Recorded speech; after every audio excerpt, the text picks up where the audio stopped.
akan terlalu tidak akan selesai gitu ya.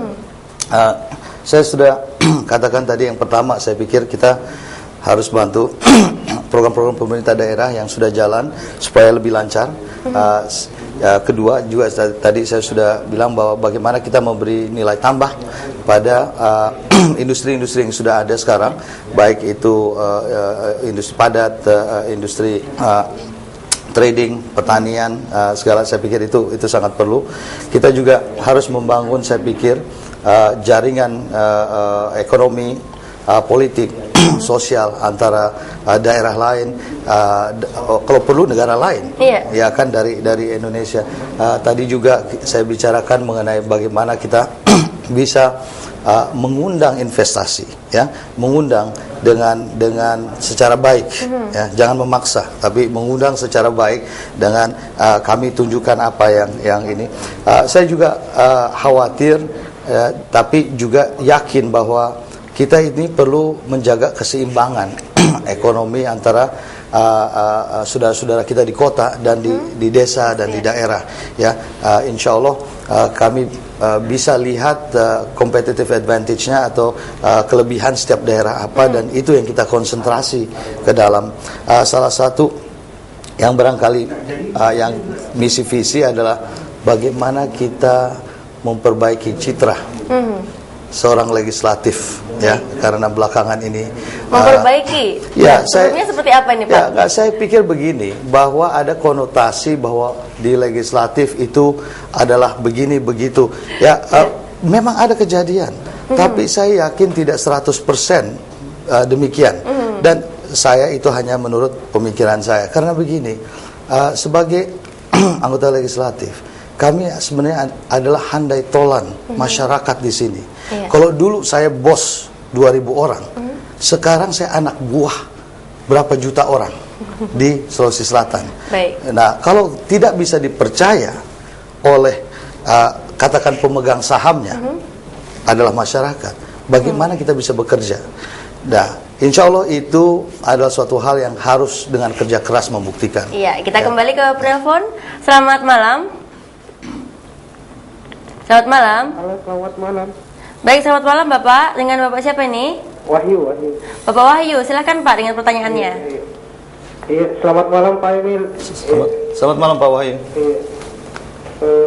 Saya mau bertanya nih Pak Emil. Iya. Kira-kira alasan Bapak mencalonkan diri jadi anggota DPR dan meninggalkan bisnis yang Bapak sudah mapan, kira-kira apa alasannya?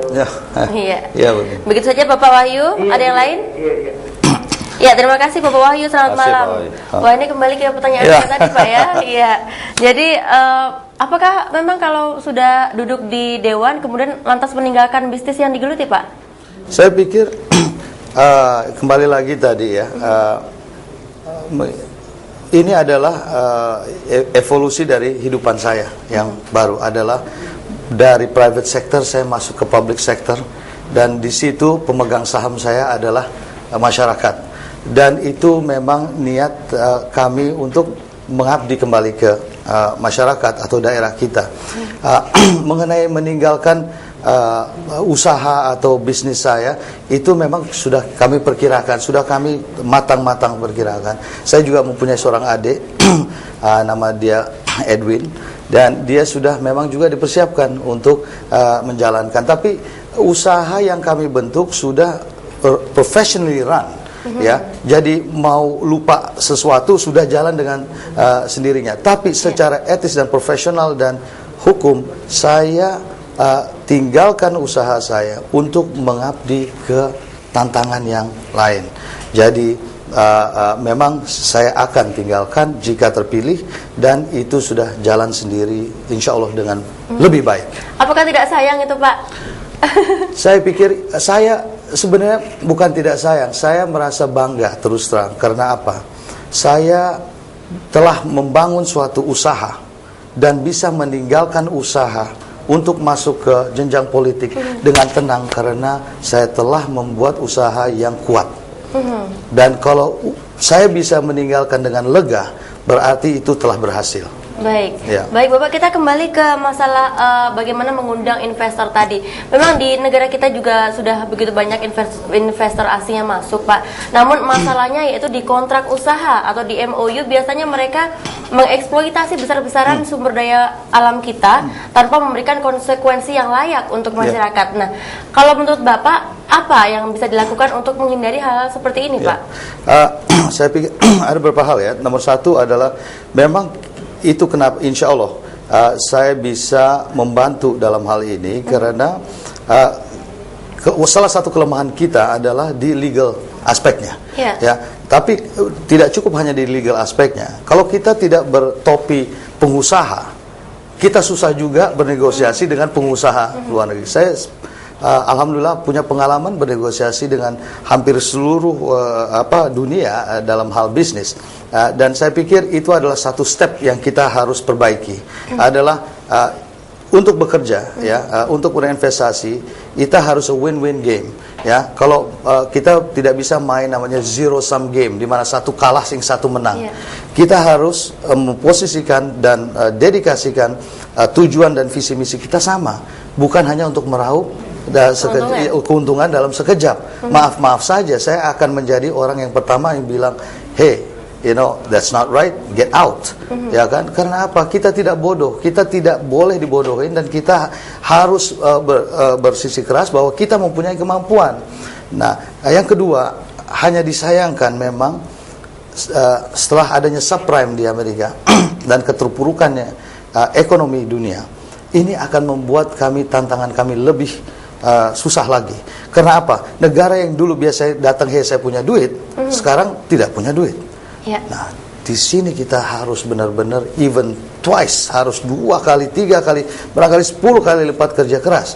Nah, kita tidak bisa menjadi, oh kamu perlu saya tidak perlu kamu. It cannot work anymore. Karena apa? Likuiditas untuk uang untuk investasi akan sangat berkurang sekarang. Baik. Nampaknya sudah ada penelpon ini, Pak. Selamat malam. Halo, selamat malam. Iya, dengan Ibu siapa nih, Bu? Ini dengan Ibu Irma. Baik, Ibu Irma, silakan, Bu. Singkat. Iya, malam Pak Emil. Selamat malam, Ibu Irma. Iya, saya mau nanya nih Pak.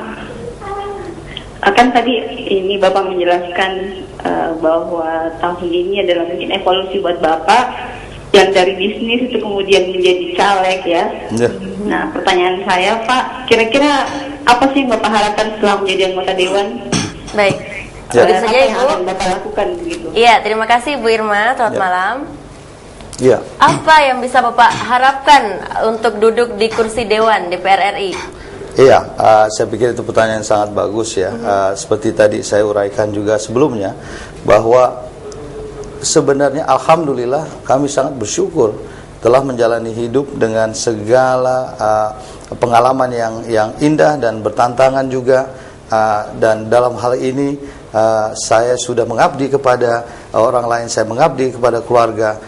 Insya Allah jika diberikan doa restu dan kepercayaan, apa yang saya harapkan adalah saya ingin membawa segala pengalaman saya yang non tangible asset lah katakan, ya, aset yang paling saya pikir besar adalah ada yang di dalam sini tapi didorong oleh ada yang di dalam sini. Apa yang saya harapkan hanya satu, saya bisa tingkatkan kesejahteraan masyarakat Sulawesi Selatan dan juga membawa nama harum Sulawesi Selatan bukan hanya di kancah nasional tapi internasional, dan tunjukkan kepada seluruh dunia bahwa Sulawesi Selatan dengan rakyatnya adalah tempat yang ingin dikunjung dan ingin disayang dan ingin dirindukan selamanya. Iya, baik. Nah, kita kembali ke masalah investor tadi. Kalau misalnya Bapak memang cukup berani ya mengatakan tidak ketika mereka memang ingin kontrak